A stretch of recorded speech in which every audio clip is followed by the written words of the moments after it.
Good morning, everybody. We're just beginning to gather, and it feels like the new year is really underway here.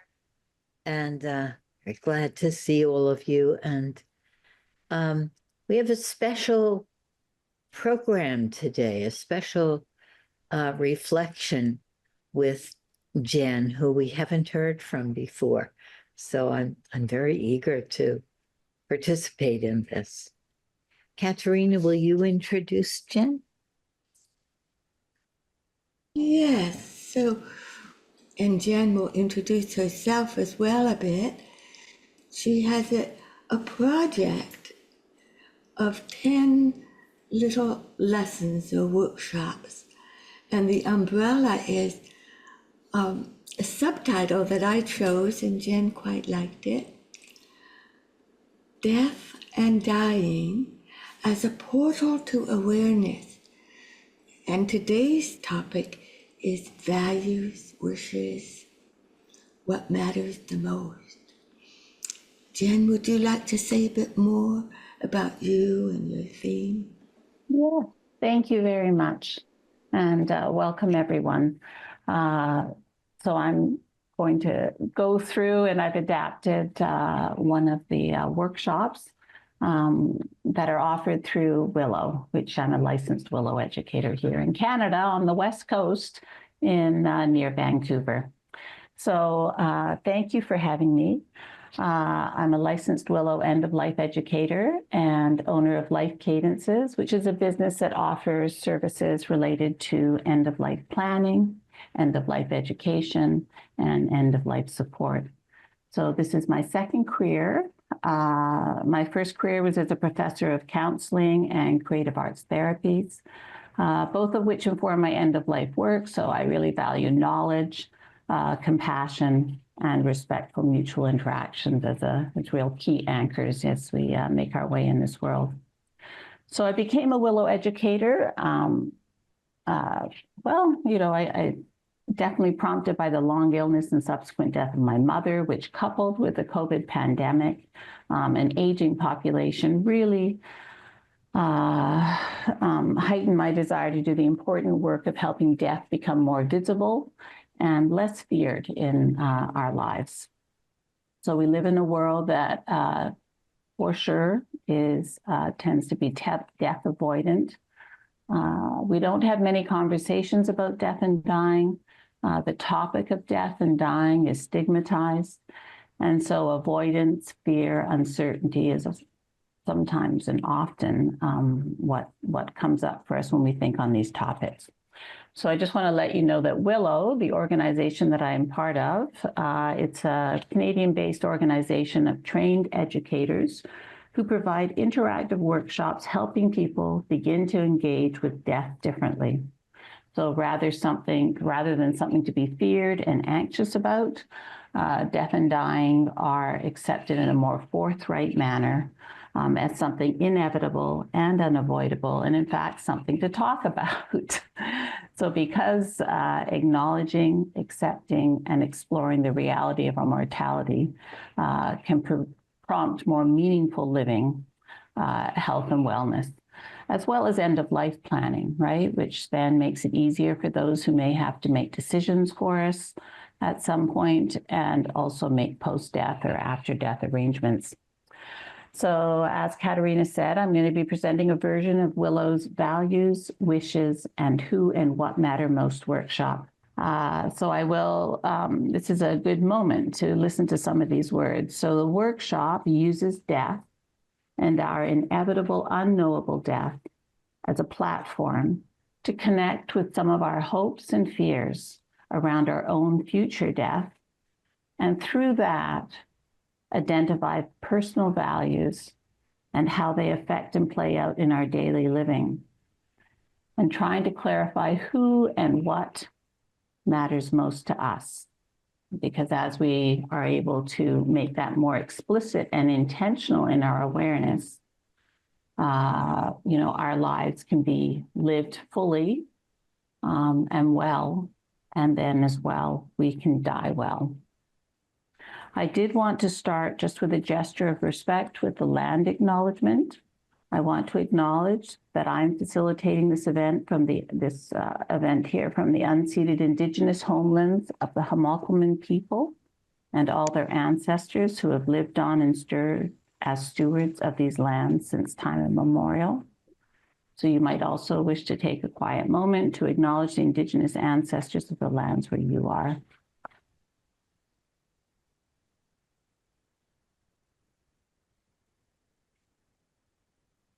Okay, so I do understand that you all know each other and have been meeting regularly.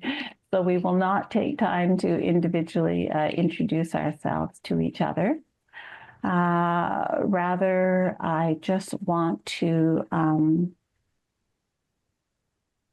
I would like to share a slide just on some of the agreements that I would be comfortable to say explicitly so that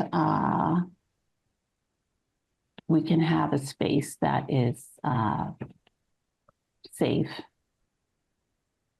I do want to just speak through these here so that we can agree that during this time together, we respect that we each have our own values, beliefs, opinions, and experiences. We will listen to each other in confidence and listen with patience and compassion. We'll refrain from comparison and giving advice or support unless requested or consented to. Taking personal responsibility to make the most of this learning opportunity and participating and engaging in the learning process and taking care of ourselves as we need to. So I would also like to add an additional invitation, which sounds very conducive with the gatherings that you have here. All Willow workshops are offered with an invitation to allow your heart to be open to the feelings that arise through the content and the work, open to your experience without judging or blocking it. So just observing for yourself your own experience. And you can choose to share or not share, and always taking care of yourself as you need to. So I would like to begin. Maybe I'll stop the share here right now. With a guided reflection here, just to bring us into the content and focus of today.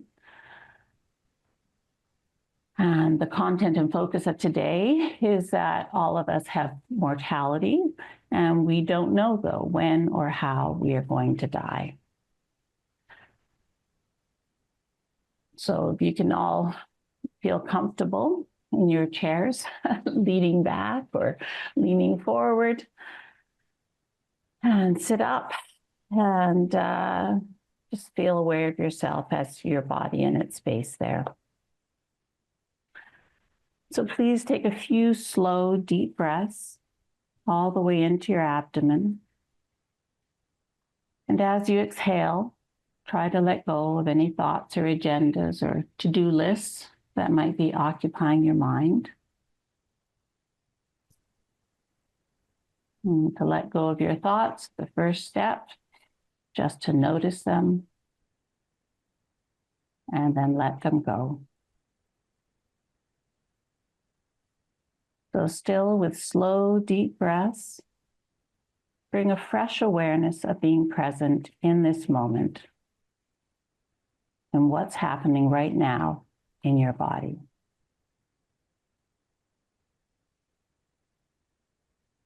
Bringing a fresh awareness of being present in this moment. Let your breathing become relaxed at your natural breathing pace. Noticing the breath coming in the nose, through the chest, into the abdomen, and then back up to the chest area and out the nose. While continuing to focus on your breathing, bring a gentle, kind awareness to the fact that everything and everyone has to die. There are many ways to die. You may die as a result of illness, You may die unexpectedly in an accident at home, a vehicle crash, while adventuring or traveling. Sometimes death is anticipated, and other times completely unexpected and unannounced. We don't know how or when we'll die.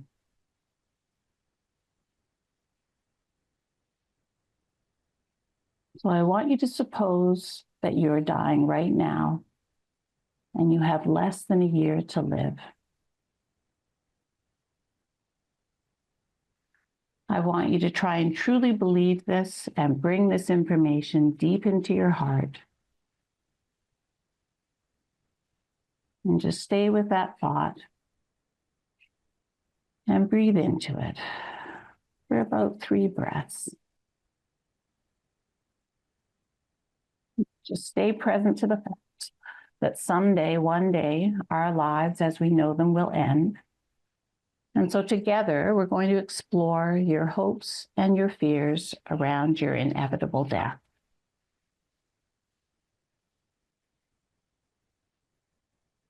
So we're going to start with fears.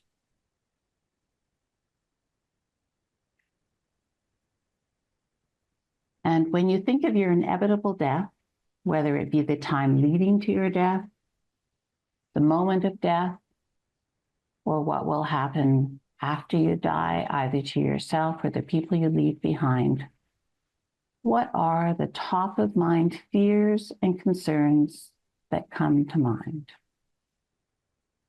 So when you're ready, maybe you could use the chat box to just share any words or phrases that come to mind when you think about fears and concerns as you think of your inevitable death.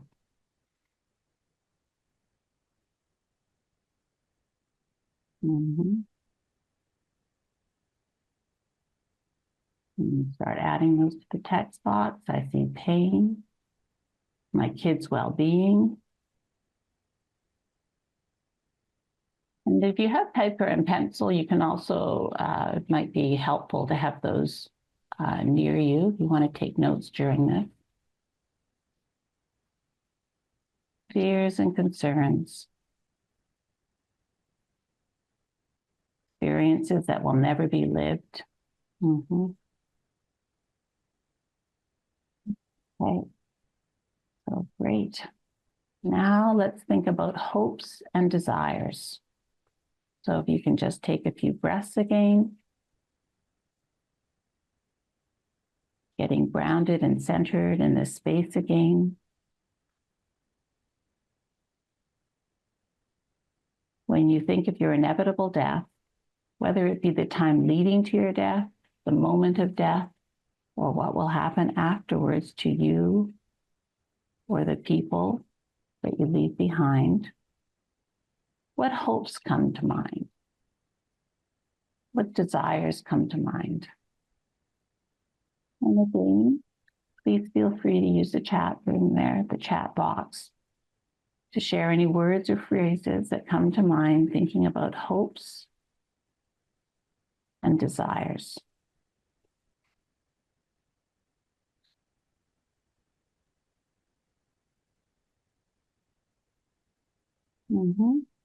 Hoping for a peaceful passing, a sense of completion, a level of satisfaction of one's life as lived.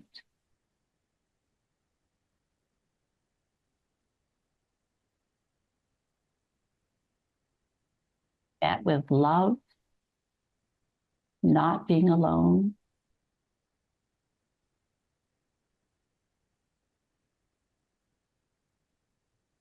That my dying moments will reflect the beauty of my living. Hoping for my library to be in place for those who follow my, hoping that after I'm gone, the love I have shared will live on with those whom I've interacted with in this lifetime and beyond. Acceptance, peacefulness. So we can see some repeated themes. And when we think about some of our hopes and some of our fears, some of these are out of our control, right? But some of them are things that we can do to either diminish the fears, lessen the fears, or support and encourage the hopes, right? Hope that there is an afterlife. Yes, the unknowable things of living. So some of the things that we can do, getting our affairs in order, having important and meaningful conversations with those that we love, making amends, addressing unfinished business, and paying attention to any dreams, things that we want to do to feel more fulfilled in our life. So please feel free to continue adding things if you wish there.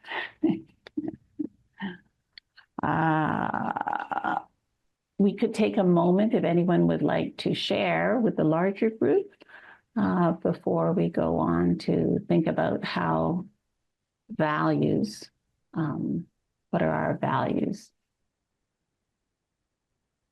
that might be guiding us. I'm happy to keep going, but I just want to stop and make sure that everyone is fine to move on to this now that we're in a space of thinking about fears and hopes, that we're ready to move on to values. It's lovely. Hoping my daughter will be surrounded with love, support, and understanding.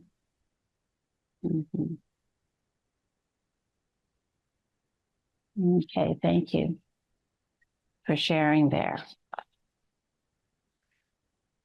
So values. Even though we all have and live by our values, most of us don't make a habit of knowing or articulating what our core values are. Our values tend to be beneath the surface. We're not necessarily consciously aware all the time, although I would think within this group, there may be heightened awareness. So in the same way that we don't notice our breathing until our attention is brought to it, until we're asked to focus on things, we don't tend to notice them. So we may not notice and be immediately aware of the values that are guiding our day-to-day actions. So we're going to take some time to help everyone articulate core values. So it will be useful to have paper and pen here, or if you're typing, I guess, on your device. I want you to just take a bit of time, 20 seconds, jot down 3, 4, 5 words that come to mind when you think about values that you would say guide your life.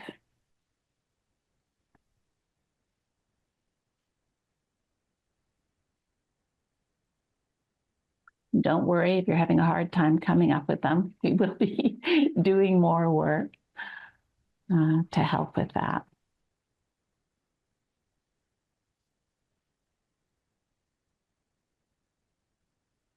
Just good to start with a chance to see what comes to mind. While you're writing that down, I'm going to share another screen that has some values for you to look at to help with this task.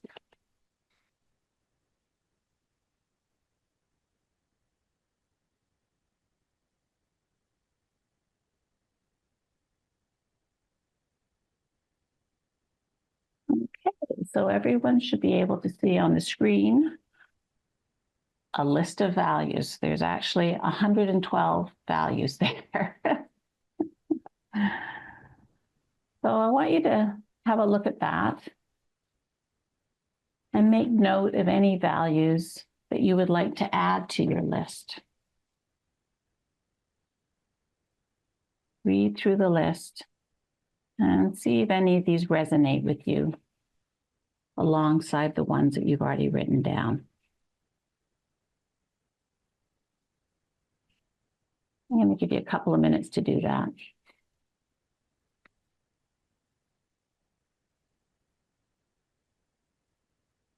So everyone should have a list of words in front of you. And I'm going to ask you to take this list of words and see if you can refine it down to just 3 or 5 words. So you can look at words that are close in meaning to each other, or maybe redundant. You're trying to really hone in on those that most accurately reflect you.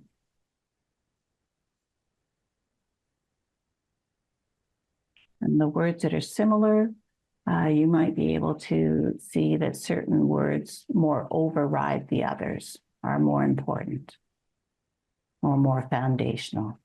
So, for example, kindness and compassion. Are you kind because of your compassion? Are you compassionate because of your kindness?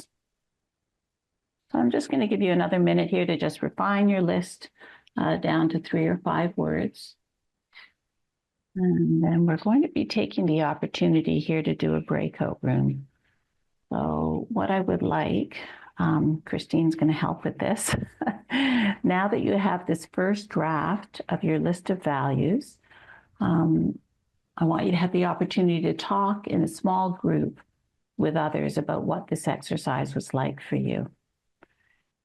And maybe you want to just start, well, you all know each other, but sometimes it's helpful to have a way to know who goes first. And so you might want to just go alphabetically so that you know who's going, so you can take the most of your time together. Here we go. Wonderful. Wonderful. Welcome back, everybody.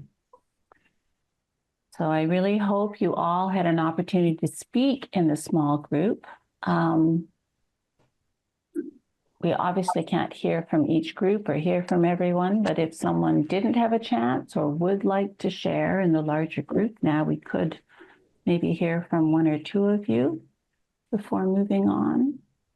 Is there anyone that would like to share what this experience was like? Have you got anything from it? A simple question. What does the word value means? Value. It's a great question. Yeah. So values, synonyms for values are principles or beliefs, things that are important to us, and then they end up informing our decisions and how we move in the world. Does anybody else have something that they think would be useful to share? I was thinking things that we cherish. Mm-hmm. Yes. Things that are deeply important to us. Mm-hmm. I'd like to know what it means to Sashi.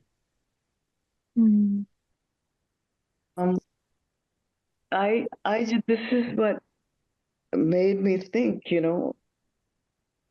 it's a difficult moving target value, the word value to me. Mm-hmm. That I need to think about a little bit more before I can really give a definition to this. I would have to think a little bit more. But thank you for taking the time to do this. Yeah. Well, thank you for raising the question, Shashi, because the words we use and how we respond to them and make sense of them really varies. And so we could probably spend a whole time just exploring values. But I appreciated hearing some of the ideas there. Does anyone else want to comment on this little short exercise? I'd like to say that in NVC, values are things we need, whether we get them or not. Oh. Hmm. Interesting. What we need. And if we're Whether- not getting them, yes, what happens? What does that mean for us? Thank you, BJ. Yeah. Maybe one more comment if someone would like to speak to anything related to what we've just done in your breakout. Yes, I'd like to say that my friend described the death process with her husband, and I was very, very touched by it in so many different ways, bringing meaning and the values of both people, the dying person and the life companion, into being. It was very beautiful. Right. Thank you, June. I mean, that is, I think, the idea that if we can reduce some of our fear, the death process can be rich with opportunities for growth, meaning, and are actually is something sacred. It can be sacred rather than That was very beautiful. avoided. Right. I thought there might have been someone else that wanted to speak before we moved on, because I said one, but we could take another if someone, there seemed to be a flurry of activity out there. Anybody else want to say something on values? I think when you said, Jen, that used the word sacred, it all came together for me. That sacredness is, I think, one of the things to me that's the greatest value. Yes, that's lovely. Sacredness as a guiding value, as an overriding anchor. Yeah. And what happens when we experience our world and our lives as sacred? Yeah, that's lovely.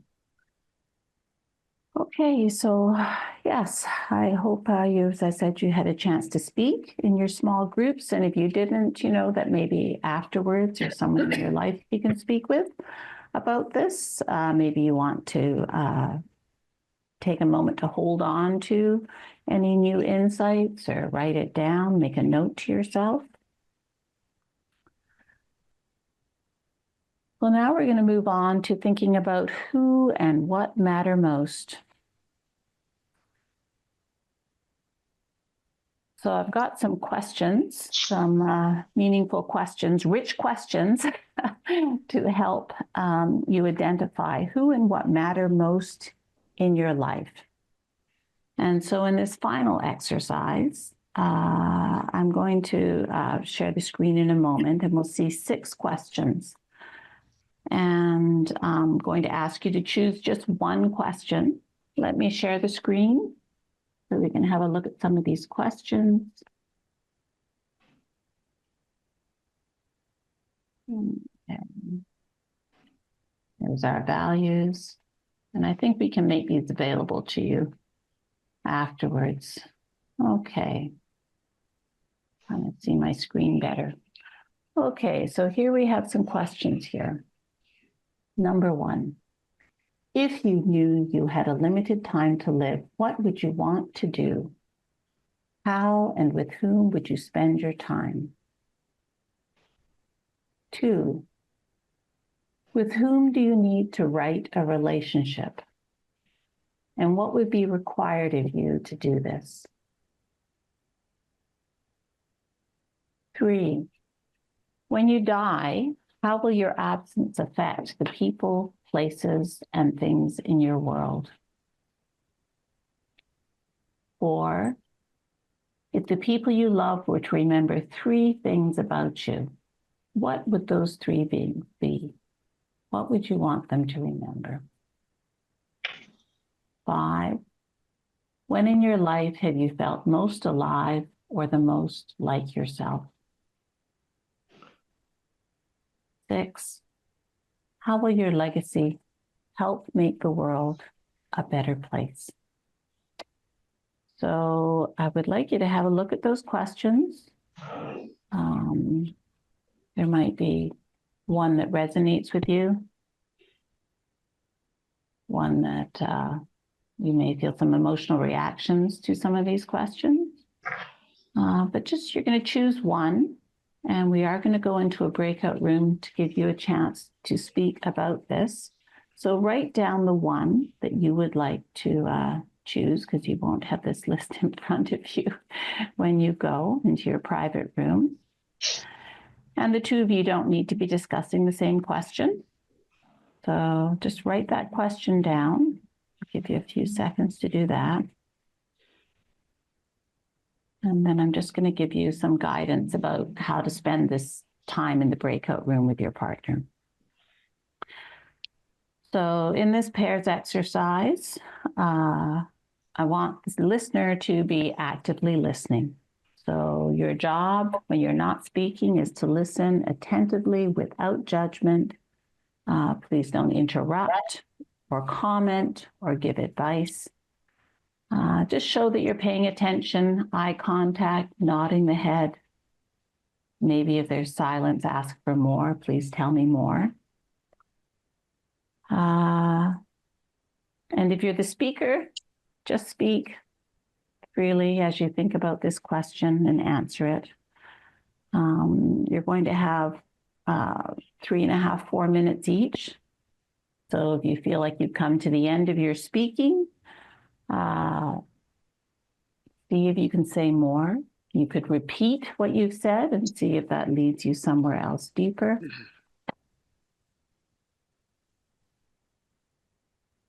And so just continue your discussion until the time is used up.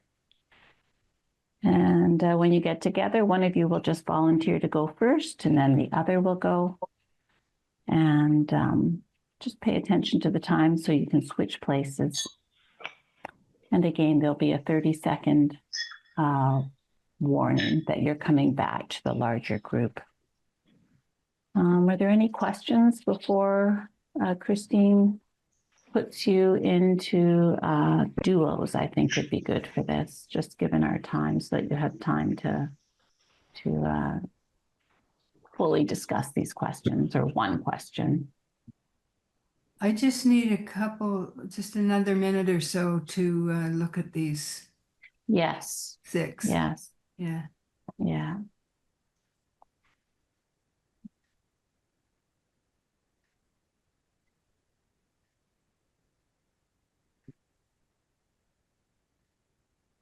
They are powerful questions, and so we're just going to choose one, but afterwards I can make these slides available so that people can refer to things.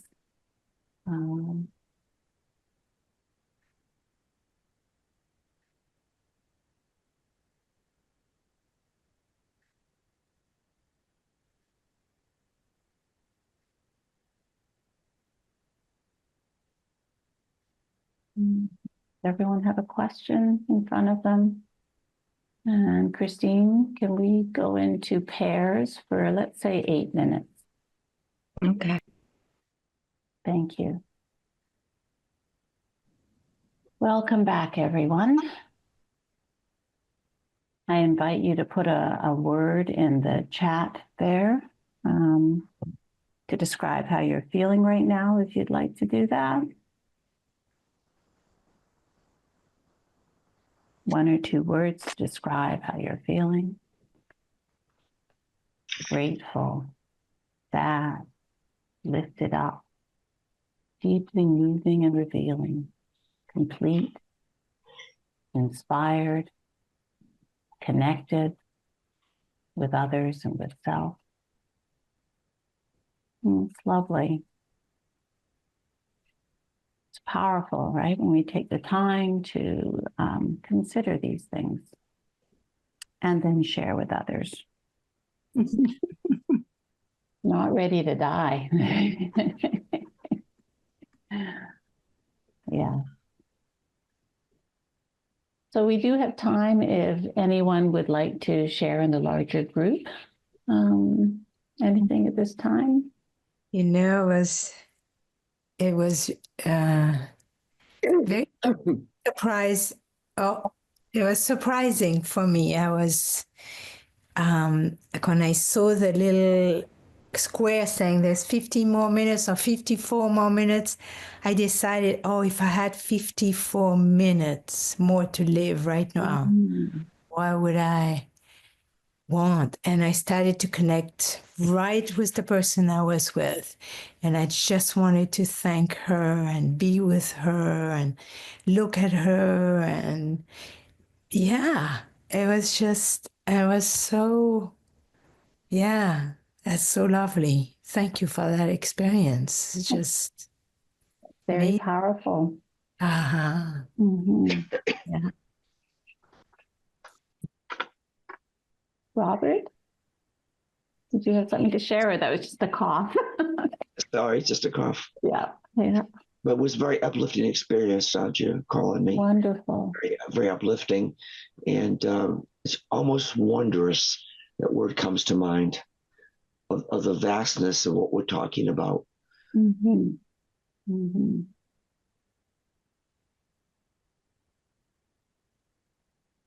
I so appreciate what you said, Sophie, and also what you said, Robert. And when you said that you wanted to be with the person you were with, that so resonated for me that rather than figuring out, who I wanted to be with, that what I would want with this supreme value of sacredness and reverence is to really be there with whoever I was with. And then when you said, Robert, that it's a vast thing that we're talking about, I really sort of took that in for the first time. Like, wow, we're talking about something so big and important and mysterious, and we're talking about it together.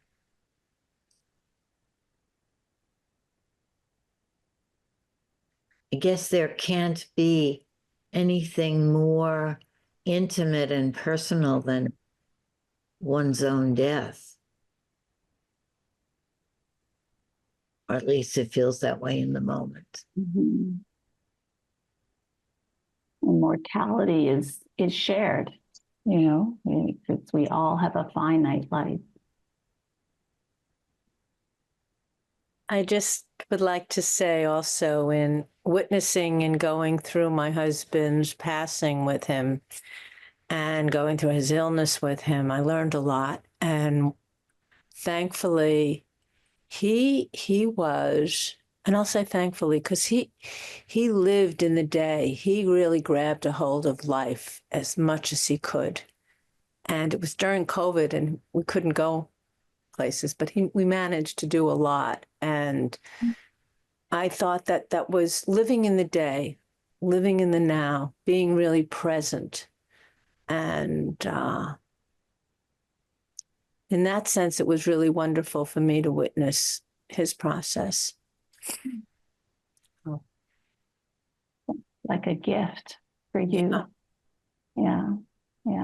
Thank you, Lenore.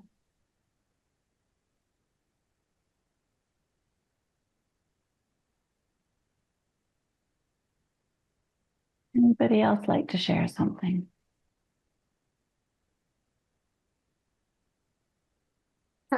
Yeah, this is Megs. Pardon me, bad cold. I want to say the most valuable question for me today, and I'm shocked by it, is the last set of questions. When in your life have you felt most alive? And I'll tell you, that question raised a curtain on some things I did not know or have a clue about. I'm just going to roll around in that question for about a week. So thanks for a huge. That is wonderful.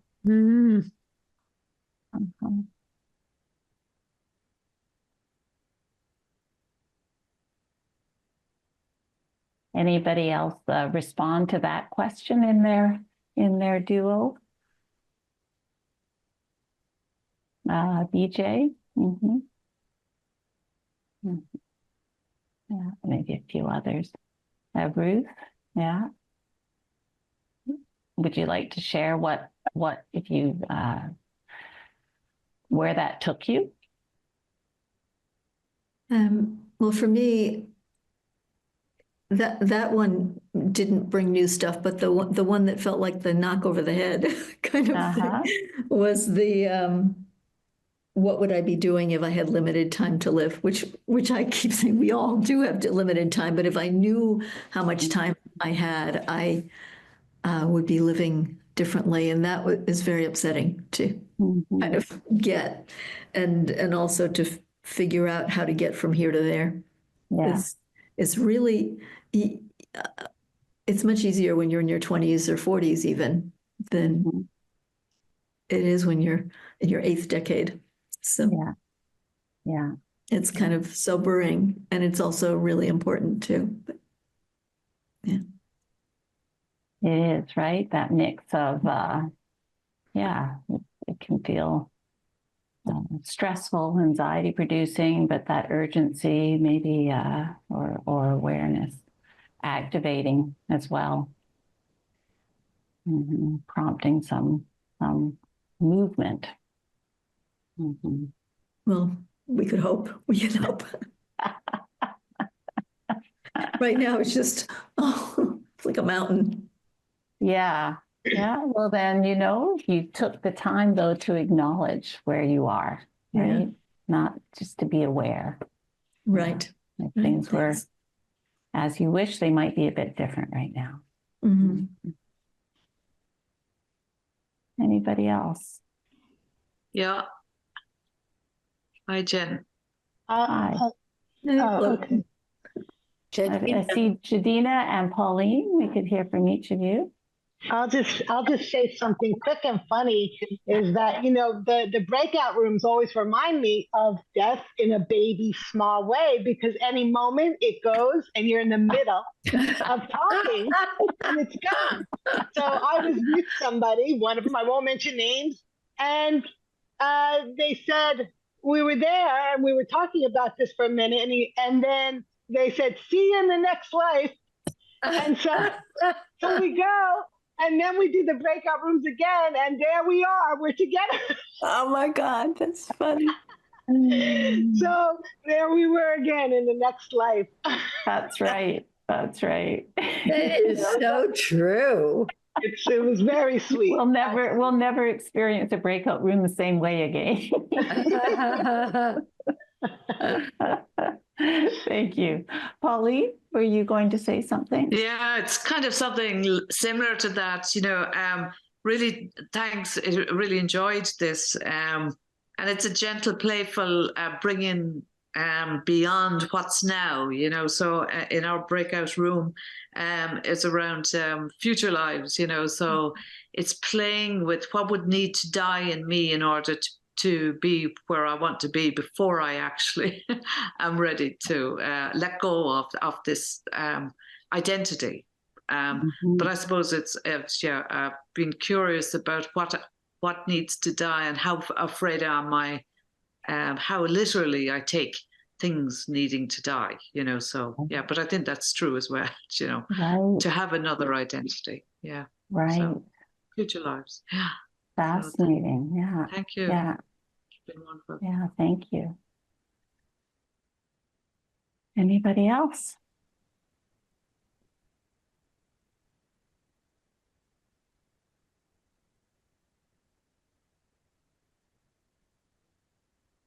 Okay. I can see that there's some writing appearing in the text that we can look at.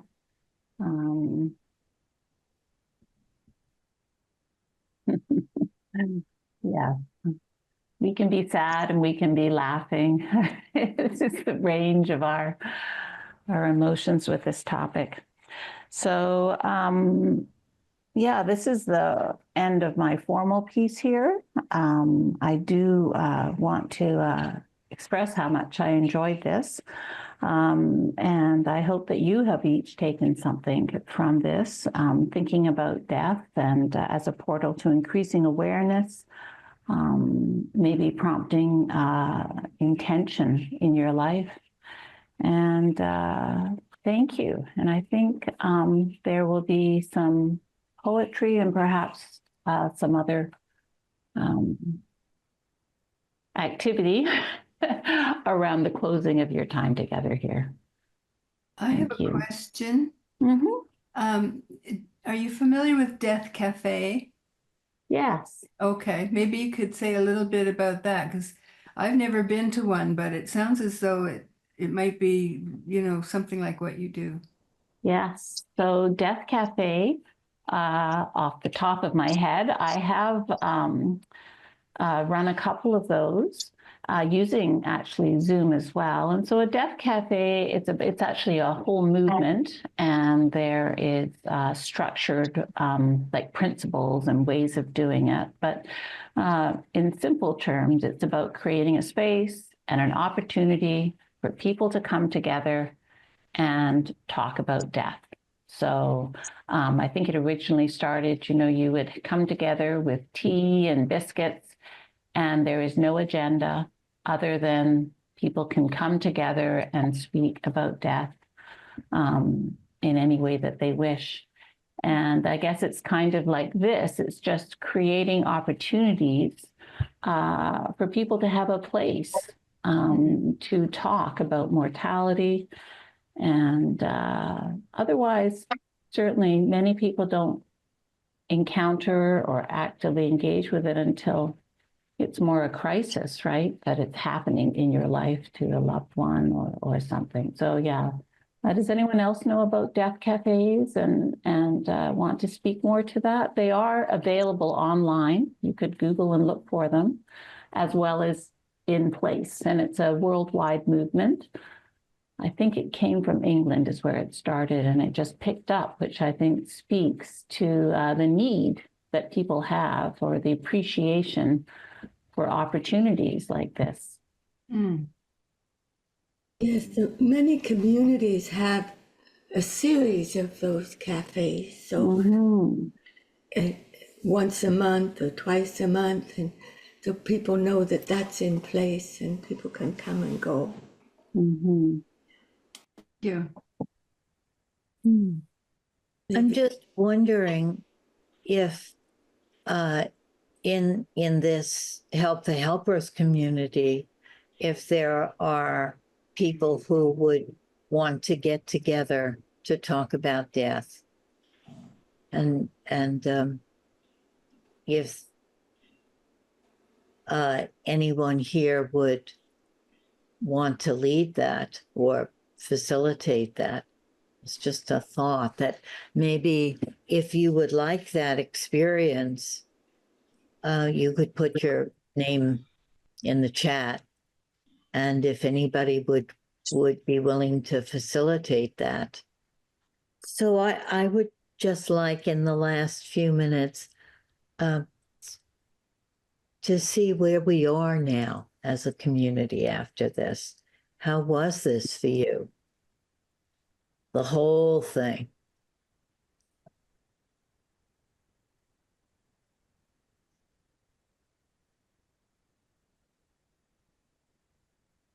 I think I'll begin by sharing the first part about the fears and dreads. What came to me is this feeling of, oh, I don't want to leave a mess. And I didn't necessarily mean physical mess, but an emotional, relational mess. I don't want to leave, just get snatched up and leave a mess.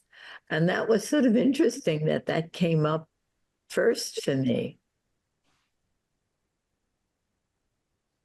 Lynn, it came up first for me, and I was did it come up for you too? I was too embarrassed to say it because it reveals so much about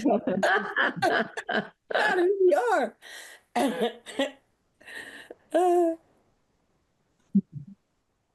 Yeah, I guess one of the things that the recognition of death and that it can happen at any time does for me is to say, oh, let's clean up the messes in our lives.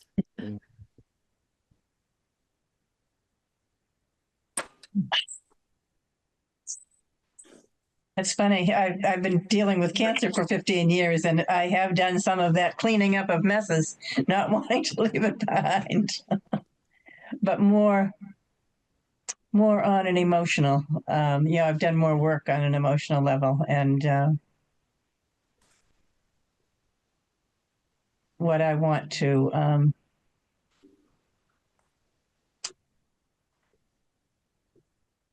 I guess what I want to leave as a legacy. I liked that question. Just wanting to leave caring and loving and compassion behind. And live, because I'm very alive right now. Yes. So living for the moment as fully as I can, and being with other people and connected as much as I can. Yeah. Nancy, I've known you through many different groups, and for me, you are that legacy of caring and concern and cleaning things up and bringing things alive. Thank you, Lynn. Mm-hmm.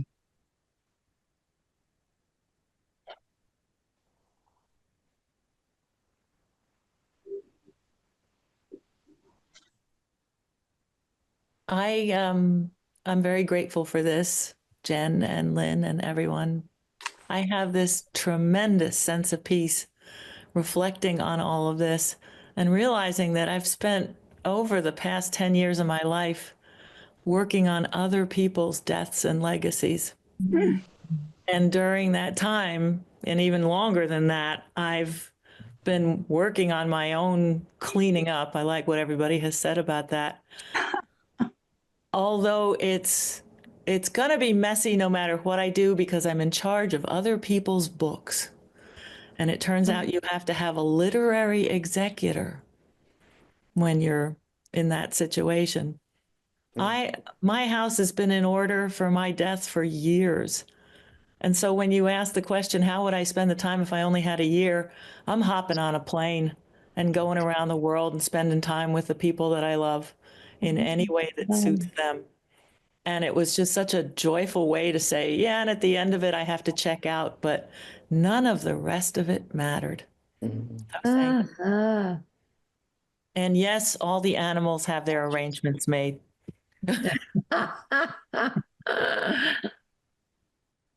Barbara, now I understand something about why Jean and Mary were hiring you to help them with the practicals. Very much so. Very much so. Yeah. But before we go, I'd just like to say, Jen, thank you so much for bringing this to us. I've did a thorough review of your website, and invite all the rest of you folks to go there. You just have, it is so succinctly laid out the things that are really most important for a person and their community to be with and to be about. It's really a beautiful thing. I so appreciate your mind. Oh, thank you, BJ. That's lovely to hear. Thank you. It's been a pleasure, really, to stumble into this. Thank you, Katrina, and the organizing group, I guess, for having me. How did you stumble into this, Jen? Well, I had put a ad in a neighborhood newsletter that Katerina's involved with, and so she followed up and jumped on it, and we spoke on the phone, and I thought, wow, you know, I was intrigued by your group, and as well the opportunity to share some of my interests and work with you was really lovely. So here we are. Yeah, I guess Dorothy will read our poem. This is from Ursula Pancove, a Canadian woman who grew up in the prairies. The tide recedes. The tide recedes, but leaves behind bright seashells on the sand. The sun goes down, but gentle warmth still lingers on the land. The music stops, and yet it echoes in sweet refrains. For every joy that passes, something beautiful remains. We honor your request. Oh, I'm so sorry. For every joy that passes, something beautiful remains.